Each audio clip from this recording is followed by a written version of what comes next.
এবং আপনারা অনেকেই জানেন বহরমপুরের সঙ্গে নজরুলের সম্পর্কটা, কারণ ওখানেই তিনি যে জেলে ছিলেন, যদিও এখন সেখানে পাগলা গারদ তৈরি হয়, এবং উনি একজন ভট্টাচার বাড়িতে দীর্ঘদিন ছিলেন সেখানে, এবং প্রচুর শ্যামা সঙ্গীত সেখানে উনি লেখেন। তো আপনারা এগুলো অনেকেই জানেন বই পড়ে, আমি অত কথা বলছি না। এবং আমরা সেই কারণে 1981 সালে এই বহরমপুর নজরুল কমিটি শুরু হয়, এখনো চলছে, আমরা নিরলসভাবে সেটাকে চালিয়ে যাচ্ছি।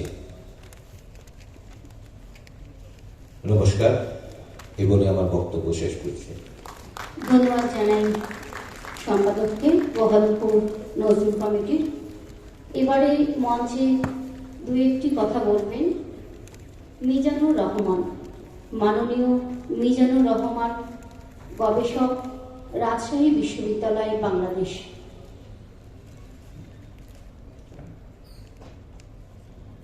সবাইকে আজকের এই সুন্দর একটি দিনের বিকেলবেলার আন্তরিক শুভেচ্ছা জ্ঞাপন করছি। সঞ্চালকবৃন্দ, সম্মানিত সভাপতি, সম্পাদক এবং মঞ্চে উপবিষ্ট বিভিন্ন জায়গা থেকে আগত অতিথিবৃন্দ, সামনে উপবিষ্ট আমাদের নজরুল অন্তপ্রাণ মানুষ, অতিথিবৃন্দ এবং উপস্থিত সবাইকে আমার আন্তরিক শ্রদ্ধা, ভালোবাসা জ্ঞাপন করছি। এবং বাংলাদেশের পক্ষ থেকে বাংলাদেশের সুবর্ণ জয়ন্তী পালন করলাম আমরা কিছুদিন আগে। বন্ধুপ্রতিম রাষ্ট্র হিসাবে আপনাদেরকে সবাইকে বাংলাদেশের পক্ষ থেকে শ্রদ্ধা জ্ঞাপন করছি, প্রীতি জানাচ্ছি। আমি নজরুল নিয়ে খুব আগ্রহী এবং নজরুল নিয়ে আমার কাজ করার অনেক ইচ্ছে। সেই প্রেক্ষাপটে আমি গত দুদিন আগে নজরুলের জন্মভিটা চুরুলিয়া গিয়েছিলাম। সেখানে নজরুলের জন্মস্থান, নজরুলের বাড়ি, সেগুলো স্পর্শ করে ছুঁয়ে নজরুলের অনুভব নিয়ে এসেছি। নজরুল শারীরিকভাবে আমাদের বাংলাদেশে সম্মানিত হলেও তিনি এখন বিশ্বময় একজন কবি। তার প্রেরণা, তার যে কাব্যের যে শক্তি, তার যে সাম্যবাদের যে কথা, তার যে অসাম্প্রদায়িকতার যে চিন্তা ভাবনা, সেটি সারা বিশ্বকে নাড়িয়ে দিচ্ছে। তো নজরুল নিয়ে আমরা যারা কাজ করি, কাজ করতে যে অনেকগুলো দায়বদ্ধতা আমাদের উপরে বর্তায়। দেখা গেল যে নজরুলের মায়ের সঙ্গে নজরুলের যে সম্পর্ক, সেই বিষয়টি নিয়ে অনেকেই, অনেক নজরুল গবেষক মুখরোচক অনেক কথাবার্তা বলেন যে নজরুল ছোটবেলায় তার যে চাচা কাজী বজলে করিমের কাছ থেকে যে আরবি ফার্সির যে পাঠ নিয়েছেন এবং শিক্ষা নিয়েছেন, সেই বজলে করিমের সঙ্গেই নাকি নজরুলের মায়ের বিয়ের বিষয় ইত্যাদি একটা বিষয় ছিল, যার কারণে নজরুলের সঙ্গে একটা মনোমালিন্য হয়েছিল। বিষয়টা আদৌ সেরকম নয়। আমি সেখানে গিয়ে সরাসরি নজরুলের ভ্রাতুষ্পুত্র কাজী রেজাউল করিমের সাক্ষাৎকার গ্রহণ করলাম এবং বিষয়টি আরো নিয়ে জানলাম। একটু সময় সাপেক্ষ বিষয়, তো এই বিষয়টি সেরকম না। তো নজরুলের মৃত্যুবরণ করার পরেও নজরুলকে নিয়ে আমরা এতদিন ভাবি, নজরুল নিয়ে এত কাজ করি, এখনো এসে যদি নজরুল নিয়ে এ ধরনের কোনো অপ্রীতিকর ঘটনা, অপ্রীতিকর বিষয় যদি আমাদের সামনে আসে, আমাদের দায়িত্ব কি সেগুলোকে সঠিক তথ্যটা খুঁজে বের করা। নজরুলের সেই চাচা বজলে করিম, উনি অন্য একজন মেয়েকে বিয়ে করেছিলেন এবং আগেই এই বিষয়টি সেটেল হয়ে যায়। সুতরাং নজরুলের সঙ্গে তার মায়ের সম্পর্ক যে বজলে করিমের সঙ্গে বিয়ের বিষয় এমনটি না, অন্য একটি বিষয় নিয়ে নজরুলের সঙ্গে মনোমালিন্য ছিল। আমরা জানি যে আমরা নজরুলকে অনেকেই হাবিলদার কবি নামে জানি। তিনি হাবিলদার কবি নামে কবিতা লিখতেন। হাবিলদার তিনি যখন বাঙালি পল্টনে ছিলেন, সেখানে থাকাকালীন সময় বাঙালি ওই পল্টনের একজন সেনা ছিলেন এবং একজন হুজুর ছিলেন মাওলানা নুরুন নবী। সেই মাওলানা নুরুন নবীর সঙ্গে যখন সাক্ষাৎ হলো, তিনি একজন আধ্যাত্মিক ব্যক্তি ছিলেন, তার ভিতরে অনেক অধ্যাত্মবাদের বিষয় ছিল। তো তিনি আরবি জানতেন, ফার্সি জানতেন। সেখান থেকেই তিনি রুবায়াত ওমর খৈয়াম এবং হাফিজ সিরাজির যে রুবাইয়াত সেটি অধ্যয়ন করলেন সেখানে। এরপর সে অধ্যয়ন করে তিনি সেখানেই ফার্সি সব বিষয়গুলো জানলেন। প্রথম আমরা মাওলানা জালালউদ্দিন রুমির নাম শুনে থাকবো, বিশ্ববিখ্যাত কবি, আধ্যাত্মিক ব্যক্তি। সেই মাওলানা জালালউদ্দিন রুমির প্রথম কবিতা তিনি অনুবাদ করেছিলেন। এভাবেই তার উপরে ফার্সি ভাষা ও সাহিত্য এবং একটা অধ্যাত্মবাদের বিষয় তার উপরে প্রভাব বিস্তার করেছিল। তারপর তিনি যখন ফিরে আসলেন যুদ্ধ থেকে, আপনারা জানেন যে এখানে এই কলকাতায় বসে তিনি বিদ্রোহী কবিতা লিখেছিলেন। সেটির পরে এই হচ্ছে নজরুলের উপরে ফার্সি ভাষা সাহিত্য বা ইরানি অধ্যাত্মবাদের একটা বিষয় প্রভাব বিস্তার করেছে।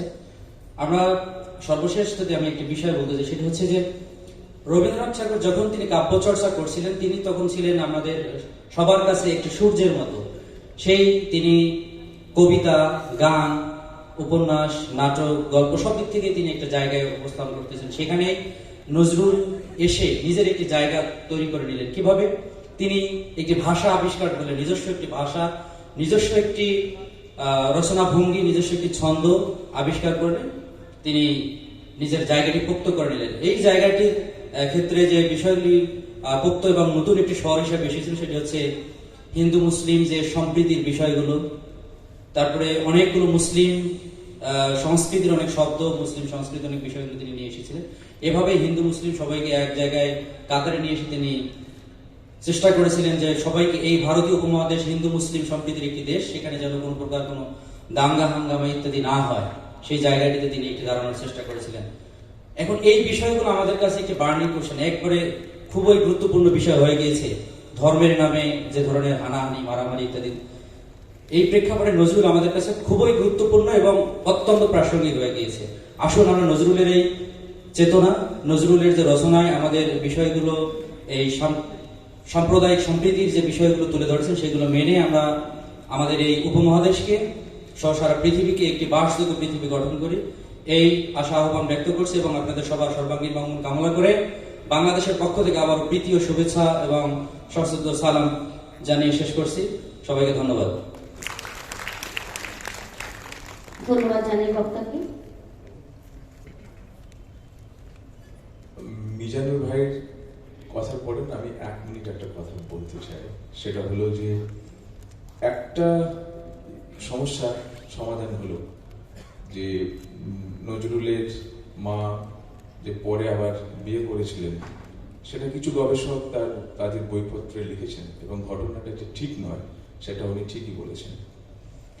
আরেকটা বিষয় আছে যেটা বাংলাদেশেও খুব মান্যতা আছে সেই বিষয়টার। আমি আসার পথে অগ্নিবীণা নদী চর্চা কেন্দ্রের আমাদের রাজস্বীদের সাথে কথা বলছিলাম।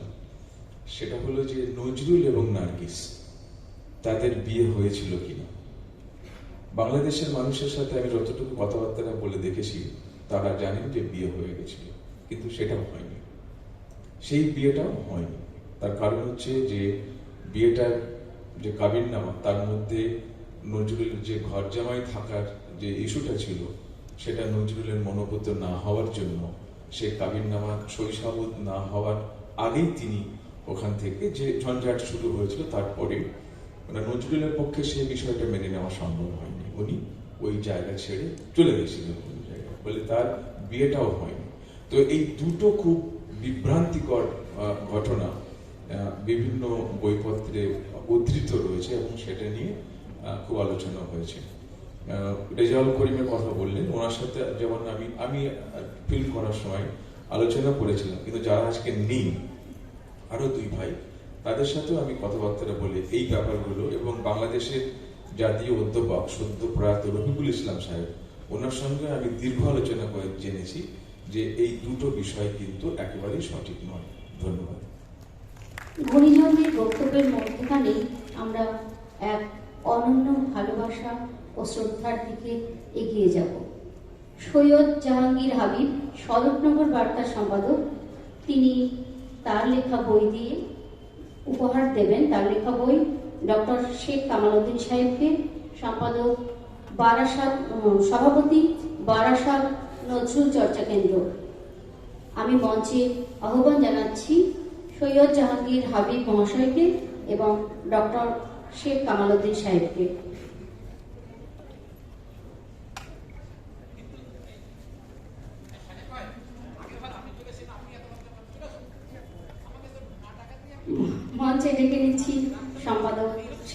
মণ্ডলকে। নিজের লেখা বই উপহার দিচ্ছেন সৈয়দ জাহাঙ্গীর হাবিব মহাশয়, স্বরূপনগর বার্তার সম্পাদক।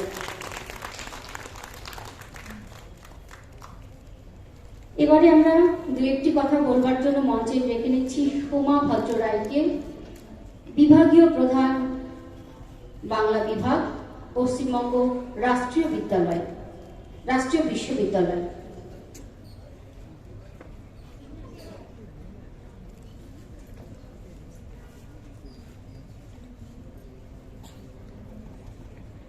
মঞ্চে দু একটি কথা বলবার জন্য ডেকে নিচ্ছি সোমা ভদ্র রায়কে।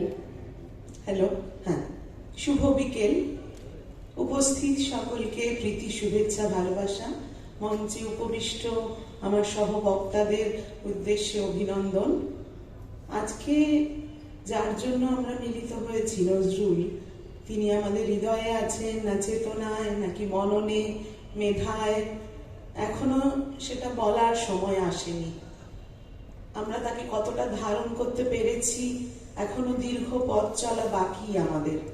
নজরুলকে আসলে সম্যকভাবে বুঝে ওঠাই খুব মুশকিল। তাকে আমরা কিভাবে দেখব, কিভাবে চিনব, কিভাবে জানব, এখনো বোধহয় সে কথা বলার শেষ নেই কোনো। এবং এই যে ক্রমাগত ভ্রান্তির জালে আমরা জড়িয়ে পড়ি, নজরুলের জীবনীকারদের একজনের সঙ্গে আরেকজনের তথ্য মেলে না, এবং নজরুলের জীবন নিয়ে বলা হয় যে তিনি এত বেপরোয়া, বোহেমিয়ান।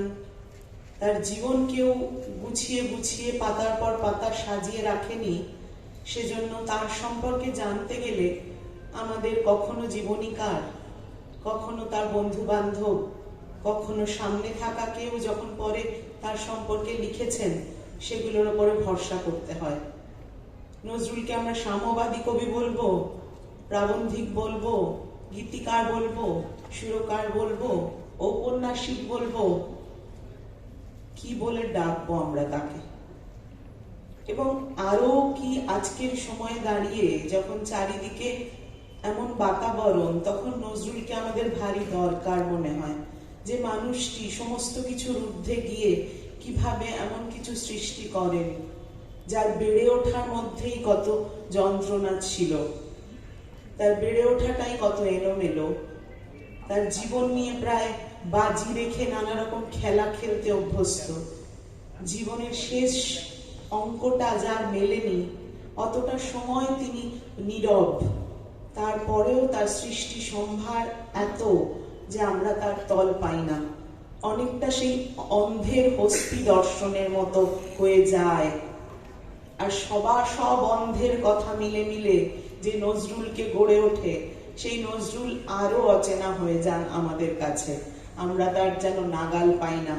তো সেই পথ যারা তৈরি করতে চান, নজরুল চর্চা কেন্দ্রের মতো কেন্দ্ররা, তাদেরকে কুর্নিশ জানাই এই মঞ্চে দাঁড়িয়ে, যে তারা নজরুলকে কাছে পাবার, নজরুলকে চিনে নেবার কাজটিকে ক্রমাগত আমাদের কাছে সহজ করে দিতে চান।